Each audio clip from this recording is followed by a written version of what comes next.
Greetings, urban farmers, gardeners, and healthy food visionaries. Farmer Greg here, and welcome to the 562nd episode of the Urban Farm Podcast, where every day we work together to educate and inspire you to become part of your food revolution. Do you know that there are many ways to water your garden?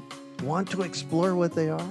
I've got a free guide just for Urban Farm Podcast listeners that explores my favorite methods.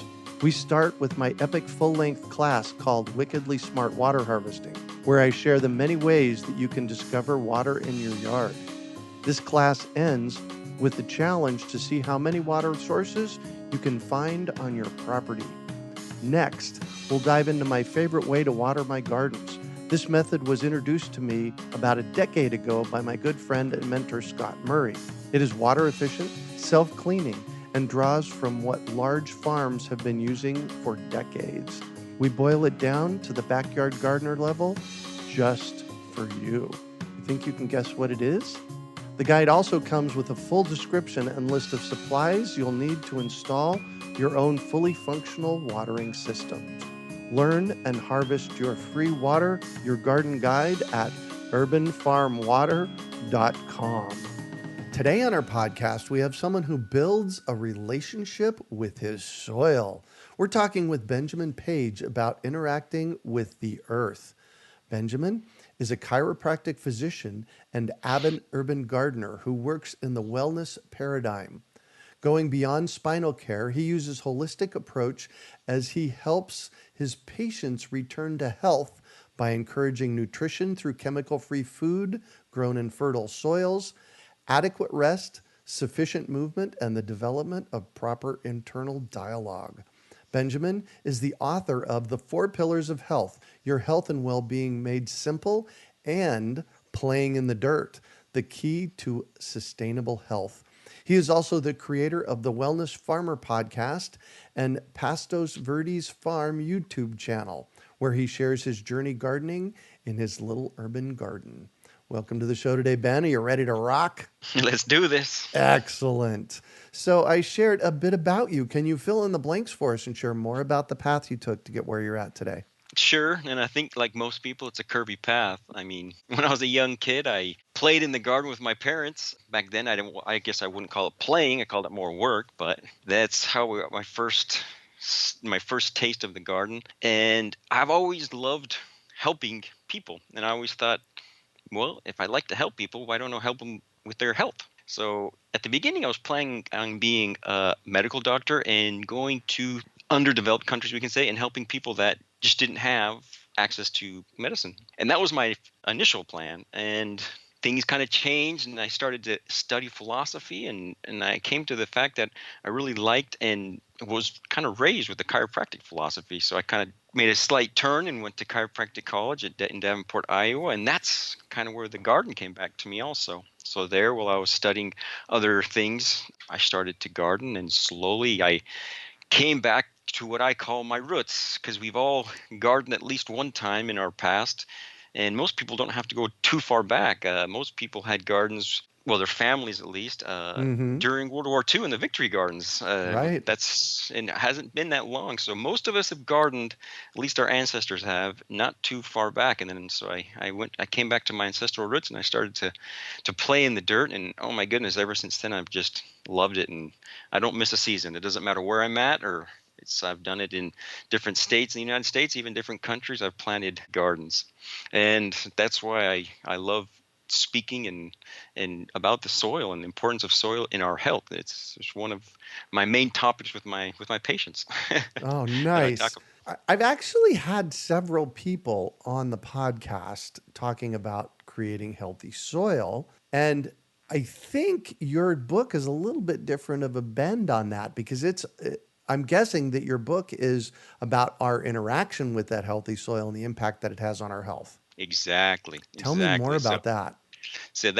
that's what the book is focused on. That the book is focused on what the earth or what soil will give us. And it's funny how we have to give it so little, but it gives us so much.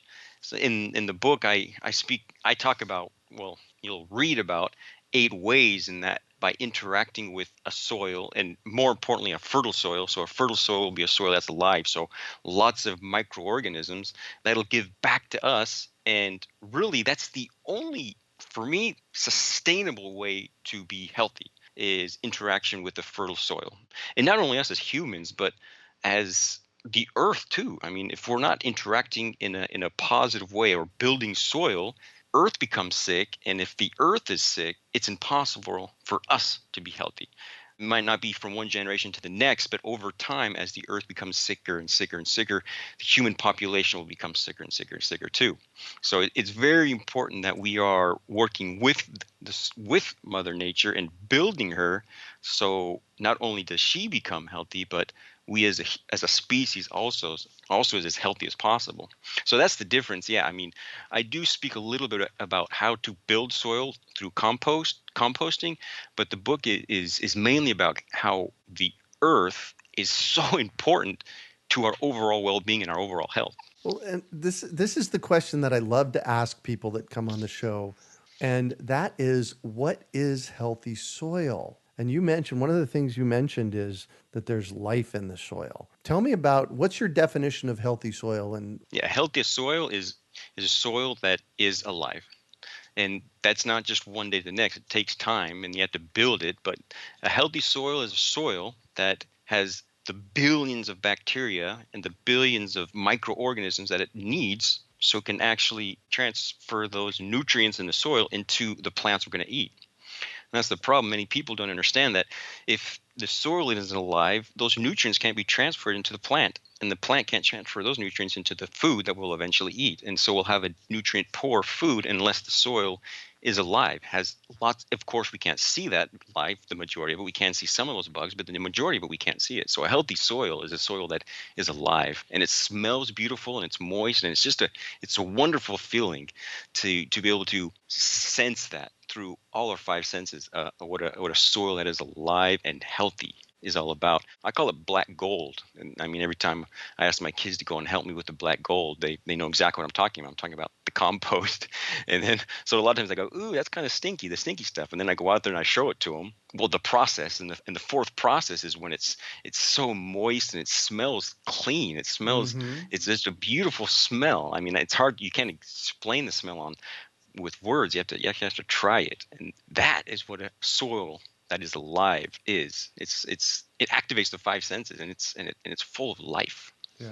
And how do you fix unhealthy soil? Just through the whole cycle of life. So you take what you don't consume and you put it back into the soil. So through composting, we all need to be composting. There shouldn't be nobody that's not composting their organic waste. Even the Amen to people that are in balconies. I mean, you put something on your sink and then you transfer that to your planter boxes once it's gone through its stages. But anyone, and there's so many people out there that say you have to have a certain amount of dry matter to wet matter, like 30-1, and all those ratios and stuff like that. But in the end, nature knows exactly what she needs. And Right? as long as you're doing your part by putting organic waste, of course, letting it get compost to a certain point, putting it back into the soil, nature will do the rest. We try to make it a lot more difficult than it has to be.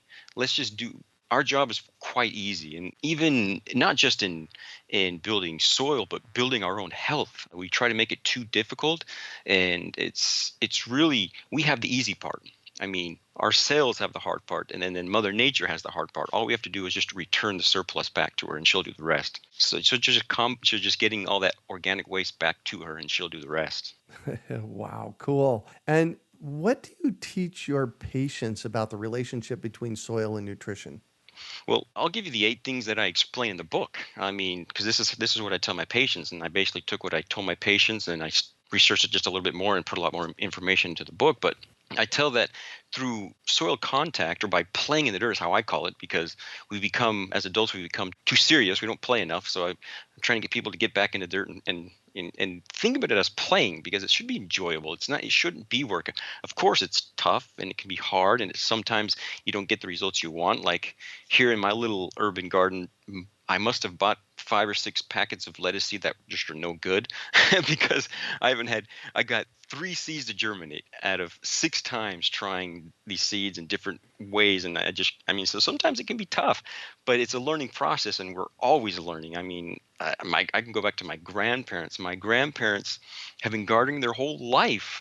And I told him, well, what you need to do is you need to write a book about all you learn. He's like, I'm 88 years old and I continue to learn. I mean, I don't know what I'd write about. It's like, well, you do have a lot of knowledge. You should write that. And he's like, well, I learn every year. I learn something new with the garden.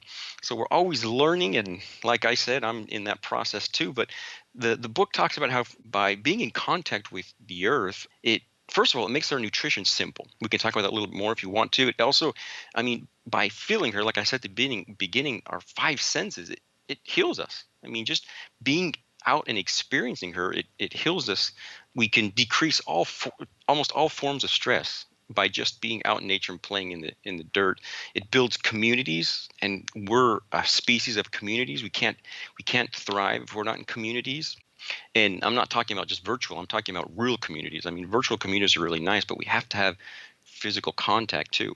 It helps us provide movement against our muscles and our bones. And if we're not moving, we're only more sick. So that's another great thing that it does. It helps build our immune system. So our defenses against, foreign and domestic enemies. So we don't get confused. So a lot of those autoimmune problems that we're seeing a huge spike in is because we don't have an immune system that understands what's good and bad. So it starts going against ourselves. Mm-hmm. But if we play in the dirt, I mean, we help our defenses develop enough where that just doesn't happen, or it happens a lot less. It helps us stay in the moment. It helps us stay present while we're doing something good. So it's another form of meditation, we can say. And it also helps us. It protects us from the unhealthy electrical impulses that are all around us. It keeps us, and it also helps us. It maintains our natural electrical state by touching the soil, by touching earth. So those are the things I talk about in the book, and I explain them in detail. But that's what I try to teach my patients too. Is like, that's why it's so important to be in contact with the earth as much as we can, because it does all that. Well, and interestingly, you say that you mentioned to Janice in your pre-interview that touching the earth decreases stress in three distinct ways. What does that mean? Well, the first way that most people don't really think about is if you have a really stressful moment, like it is happening to, millions of people, maybe not a day, but a lot of people experience this. And most people, if you don't experience, someone that has a loss of a job. Oh, yes. That's a super stressful moment. And and so if you Especially have, this year. yeah, if you're outside planting a garden and you lose your job, you have food that you'll be able to feed your family with. And hopefully we planted one last year and had a surplus. We were able to can it and we have it bottled up. So that's just one less stress. So that's one of the ways we can decrease a stress in a stressful moment. Another way is, like how I was saying, through meditation, being present in the moment. So forgetting about all our anxious future in our terrible past, but we stay present, and that helps decrease stress.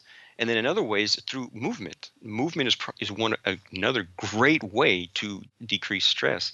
And there's different times we're going to be moving in the garden. Like one example, I remember when I was in Las Vegas. I lived in Las Vegas, Nevada, so desert, and I had to dig a lot of earthworks to make sure the water that came down stayed on that little piece of land that I All was right. trying to build into what I called a paradise, and never made it that far because I only was able to be there for 3 years, but we had a good start. But I remember on the hottest day of the year that year, I was out there with a pick and a shovel and a bottle of water, and I was digging those level ditches on contour, those called the swells. And I remember by the time I was done, it felt like I jumped into a pool. That's the type of workout you can get while playing in the dirt. At the same time, you can just take a small shovel and plant some plants. But as long as we're putting that calm or that rigorous movement into our bones and our muscles, that's a great way to reduce stress also. Yeah. So those are the three ways that you can reduce stress by just playing in the dirt. Well, and playing in the dirt and gardening. As you were sharing about that, I have a third of an acre here in Phoenix. And, over the past couple of months, because of the whole COVID thing, I've been spending more time outside. And that's cool. Absolutely love that. But in thinking about my movements, there's so many different ways that I move. when I'm picking up something off of the ground or weeding, and so it seems to me like it would integrate a lot of different kinds of movement into your body if you're out there gardening. Oh yeah. I mean, if you use the pick and the shovel in its proper way, Hmm. you're basically working your muscles from your feet to your neck. I mean, you're getting a full body workout if you're using those tools in the proper fashion. Oh yeah. And then you have other types of movement too. And then yeah, lots of lifting. And the best weight out there, what is it? Earth. Yeah, that right. that stuff is heavy. Yeah, that it is. Dirt and rocks are heavy for sure. Yeah. So, what effects does the soil have on our immune system? I want to know about that connection. Oh, I mean, this is so important. And most people nowadays have been raised to stay clean, clean, clean, to Right. wash your hands. Well, I mean, you need to understand that if you're in a pandemic and you're in an area that's got something that's pretty nasty, when you get home, wash your hands. But once you're done washing your hands, go outside and play in your garden, and then don't wash your hands Right. because there's no need to. But it's always put your shoes on before you go outside. All these things, but we should be doing the opposite. The more we're in contact with fertile soil, the more we're in contact with beneficial microorganisms or microorganisms that actually are training our immune system. So they're actually training this system so when there is going to be something that coming, we're going to be able to fight it off. We're going to be able to fight off. So the more contact we have with microorganisms with bacteria and viruses and all those germs that we call bad, it actually is making us stronger. And this should start at a very young age. Actually, this should start at birth. If we have a normal birth, when we go through the canal, the birthing canal, the first thing we come in contact with is the bacteria in the birthing canal. Then we come out of the birthing canal, out of the birth canal, we breathe air. What's in the air? Bacteria. We start to cry. We get cuddled in our mother's arms. What's on the skin of our mother? Bacteria. So the majority of our first experience in life is with bacteria, and it should continue that way too. And the best way to do that is by playing in a fertile soil. So it's not just for kids, but yeah, we need to get our kids out there dirty, but adults too, to maintain that, because as we're going to see through what we're going through at the moment, all this clean, clean, clean, and stay away from things you're going to see a lot more sickness afterwards because our immune systems have been knocked down so much because we're trying to stay away from all of this. But no, fertile soil is full of microorganisms that actually build our immune system. So the more we're in contact with it, the stronger we will be as human beings. And that's just incredibly important today and always. That it's the opposite of what most people have been brought up. It's a paradigm shift for many people that Yeah. no, it's actually important to get your hands dirty. If your hands are not dirty, your immune system is weakened. And it's like I said, this should start at a very young age. And I'm actually very grateful. I tell a story in the book about how when I was a kid, we were always in the dirt. I mean, if we weren't helping our parents plant a garden, we were out playing in the dirt. And I'm one of those people that just don't get sick. And I get it, and I can give it all back to how I lived as a kid, how I was just always in the dirt. And it's beautiful to be able to say that. I'm grateful for my parents and the way they raised me in that way. But the more you're in front of fertile soil, the less sick you'll be. Well, I've lived in Phoenix for 50 some years, and so I grew up here, and it's hot in the summer, and in the summertime and even a lot in the wintertime, we'd hang out in our yards in our bare feet. And I recently had a reporter show up at the house who'd been here many times, actually. And he joked that every time he comes to the house, I'm in my bare feet in the front yard talking to people. That is so awesome. I Yeah. mean, I couldn't recommend it. I couldn't recommend it more. I When, mean, and it does a I couldn't couple things. It connects us to the bacteria, but it also grounds us, right? exactly. Oh, exactly. That's such an important aspect that it's it's funny that we have to. I mean, just go back a couple generations, and that was kind of how we lived. It was pretty Right? normal. Mm-hmm. But nowadays it's so rare they have to give it a new word. It's called earthing. I mean, Right? well, let's go out and earth. Like, no, let's just go out and be normal people. But being outside with your shoes and your socks off, I mean, your socks, you can be outside with your socks on, it still works, but being barefoot is one of the best ways to increase health. And there's various ways I talk about it in the book. One of the main ways is just decrease inflammation because of the grounding effect, because of how the ground is naturally is naturally negative, naturally full of Oh, electrons yes. through all of the. I mean, there's lightning strikes worldwide almost every couple minutes, so it's constantly has the new electrons, and that negative charge will go into us and actually neutralize free radicals or inflammation. Oh, So interesting. the free radicals cause a lot of the inflammation in our body. I could go into that if you want me to, but it's kind of a. But that's one of the ways by being grounded. We decrease inflammation by just walking outside barefoot. They recommend about 30 minutes. I say as much as you possibly can. I'm like you, especially in the moment where I'm living right now. Mm-hmm. I'm always barefoot. The only time I have my shoes on is when I have to go out into town. But as soon as I get home, shoes and socks off, and the rest of the day I'm barefoot. And you should, I don't know if you should see your feet, and you'll see how your toes are a little bit more open. Your big toe is pointing out. I mean, if you've done it long enough, and that's the natural foot. That's how we should be. You look at most people's feet, and all the toes are really close together because of the shoe. As we walk bare feet, those muscles will also start to develop, and as they develop, a lot of the aches and pains go away too, because then we start walking with we start walking naturally too. Yeah. The way we walk is also unnatural nowadays due to all the shoes that we wear. Yeah. Can you hold on a minute? I'm going to run out in my yard and walk bare feet, and then I'll be back. Make sure it's a half an hour at least. There you go. There's definitely a nutritional link to healthy soil. Can you dig in a little deeper into that? Oh yeah. I always talk about trying to make nutrition as simple as possible, and the most simple form of proper nutrition is grow your own food. You don't have to Amen work. to that. You don't have to worry about anything else. I mean, your body will do everything else. Your body will give you the nutrient in the amount it needs it, when it needs it.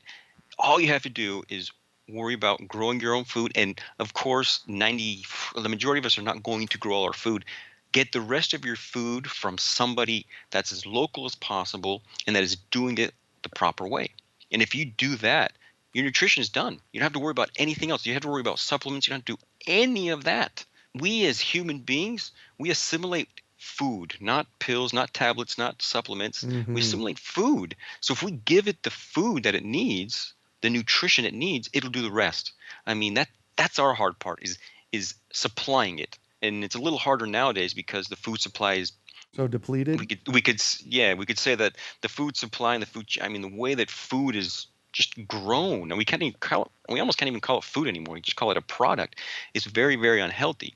So to make it healthy and to make it easy, just grow your own food. Yeah. And like me, that was 5 planter boxes in my backyard because I didn't had no dirt in my backyard, and then I had a 10-foot by 10-foot square in between the street and the sidewalk. And that was me growing the food. That's how I built the majority of my community too. I would be outside planting the garden, preparing the dirt, and people would walk by and say, "What in the world are you doing?" And I'm like, "I'm planting a garden." And then almost always the next question was, "Well, aren't they going to steal everything?" It's like, I hope not.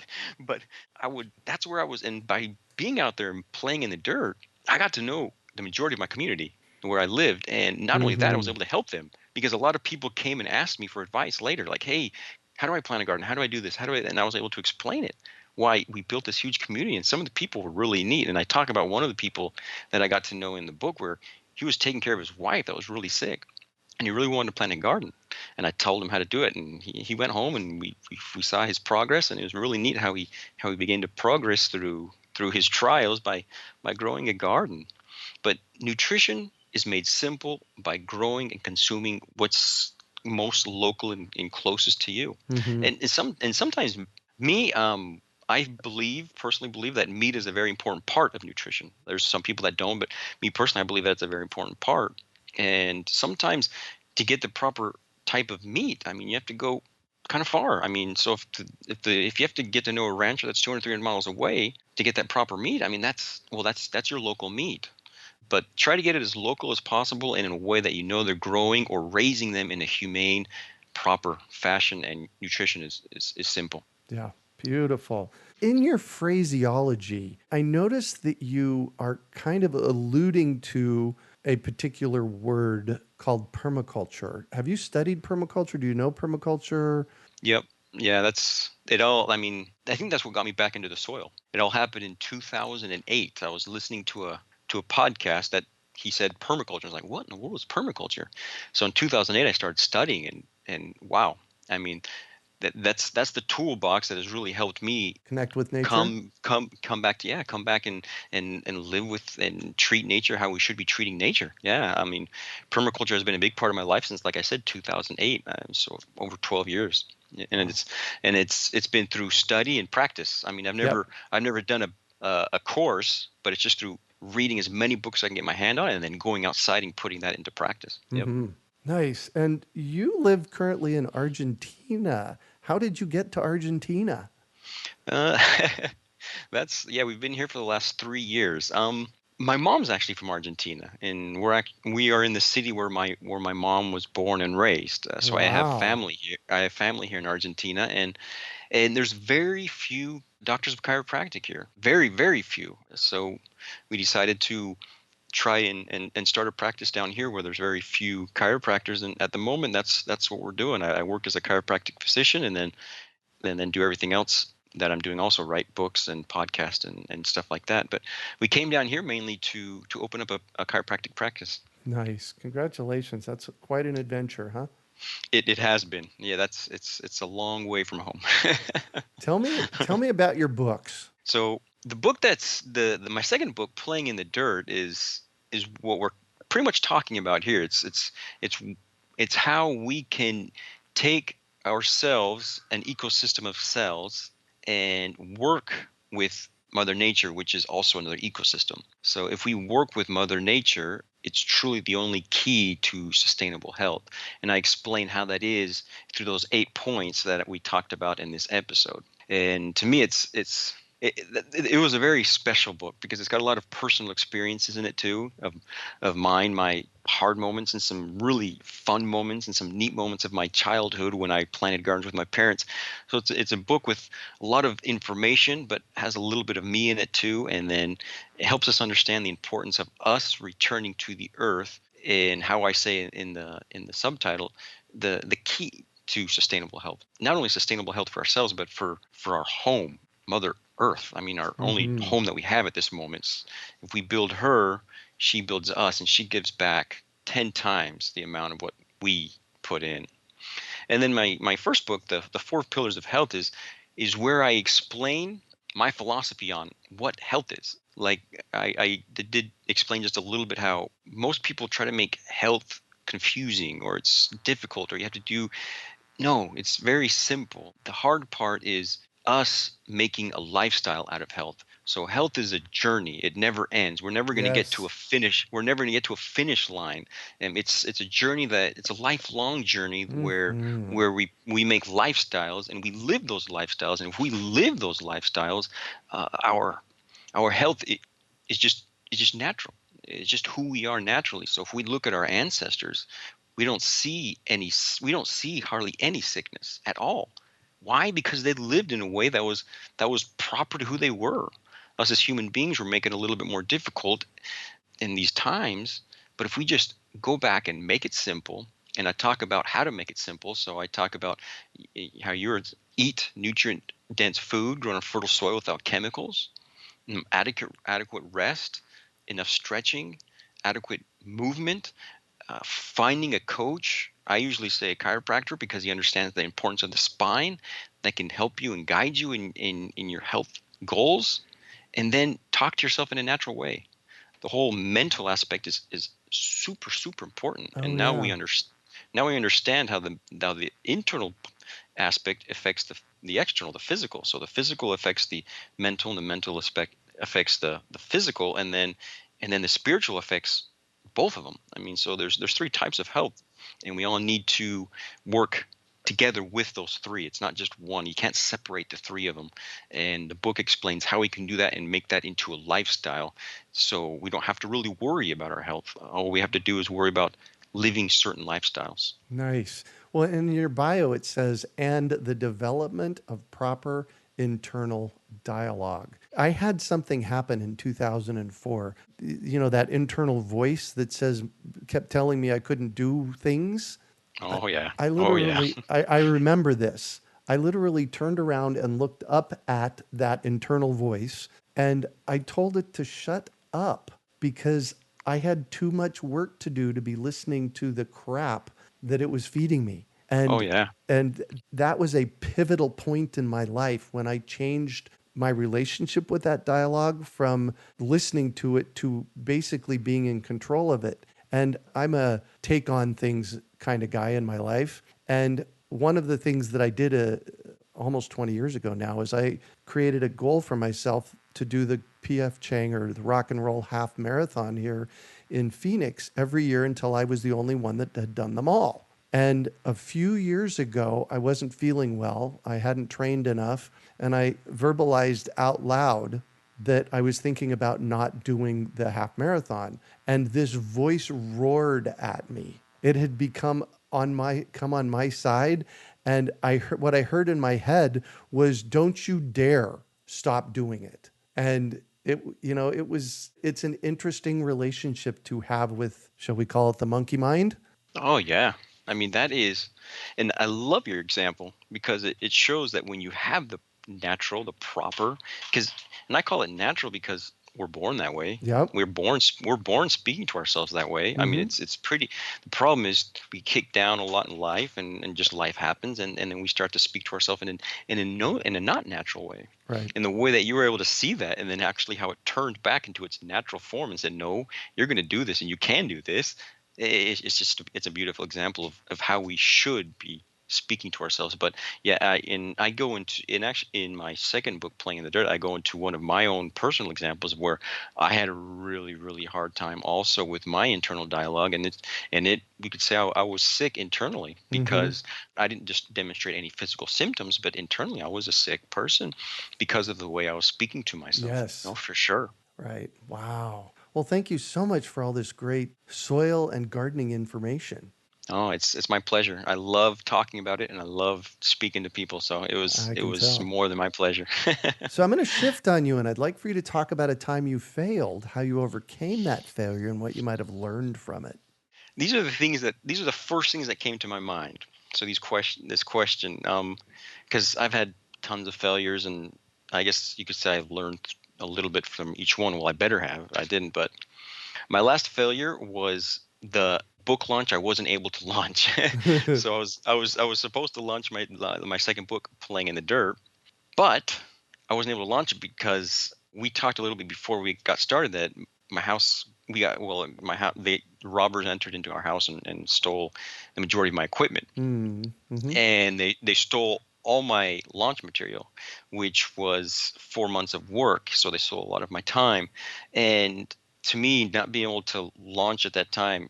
I mean, of course, it's the failure feels like that I wasn't able to launch, but there was other things that caused it, but it still hurt. It hurt quite a bit, and what I'm doing to overcome that is I'm slowly, day by day, taking one step forward, and I'm writing all the material all over again. So the way I'm overcoming it is just one day at a time. One day at a time, I get up and I do what needs to be done. Cool. And sorry that you got all that stuff swiped, but I suspect there's a gold nugget in there somewhere, huh? I'm sure I'll look back and I'll say, well, that was supposed to happen, I guess. Yeah. What do you consider your biggest success? The first thing that comes to my mind is my family. We're definitely not perfect. We have our problems, but I don't know what I'd do without my family. I have a wonderful wife and two kids that are just beyond awesome. I mean, that's what I would say. That's the first thing that comes to my mind. Nice. And what drives you? Having my alarm clock in another room. No, just joking. That's what can. No, what drives me? I love Stoic philosophy, and there's one of the quotes is, um, so us as human beings, were we made to to sleep under the covers, or were we made to get up and work? No, we're made to get up and work.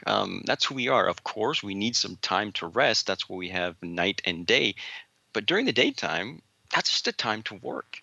And that's the time we get up and we do what needs to be done. We do what needs to be done. So I kind of live by that philosophy. During the day, it's time to work, and I try to have as much fun as I work, but that's what I do. I get out of bed knowing that it's time to get stuff done. You said something I have to emphasize it. Fun work, having fun. If you're not loving what you do and you're not having fun, don't do it. Wouldn't you agree? Oh yeah, I totally agree. I mean, there's sometimes we just got to put our head down and get through some stuff, but yeah, you need to have fun with what, because nothing, again, it's a journey, right? Right. There's no finish end. There's no finish line. There's nothing like, okay, I'm done with this now, I can be happy. No, it's a journey. So we have to enjoy every moment of it. I mean, there will be moments that are difficult and there'll be setbacks. Yeah, that's different. Maybe some of our own made. It's maybe some made by other circumstances, but those are temporary. Yeah. In its totality, we should be having fun. Yep. Nice. And if you could recommend one book for our listeners, what would it be and why? Again, the first thing that came to my mind was "The Obstacle Is the Way" by Ryan Holiday. That was one of the books that helped me understand that, yeah, life is just something that there's going to be hard times, but we can turn those into what is a blessing. And it goes through, speaks on how to do this through Stoic philosophy, but there's going to be a lot of times that are difficult, but we can turn those into blessings. So we need to take those times, and instead of looking, why is this happening to me, what can I get from this, or how is this going to make me a better person? And that's a book that helped me see that. I mean, I've always studied books and everything like that, but that's the latest book I read that really opened my eyes. Nice. And what final piece of advice do you have for our listeners? I would say try and do as much as you can barefoot. Have fun on this journey called life. And while we're all here on this journey called life, let's play in the dirt as much as we can. Because to me, that's the key to sustainable health and to a sustainable human race, to tell you the truth. Amen to that. Thank you so much for joining us on the show today, Ben. Oh, it was a pleasure. I loved being on. So, how can we find you? How do our listeners get a hold of you? There's two ways that I'll almost always get back to you pretty soon. Email, so Ben Page.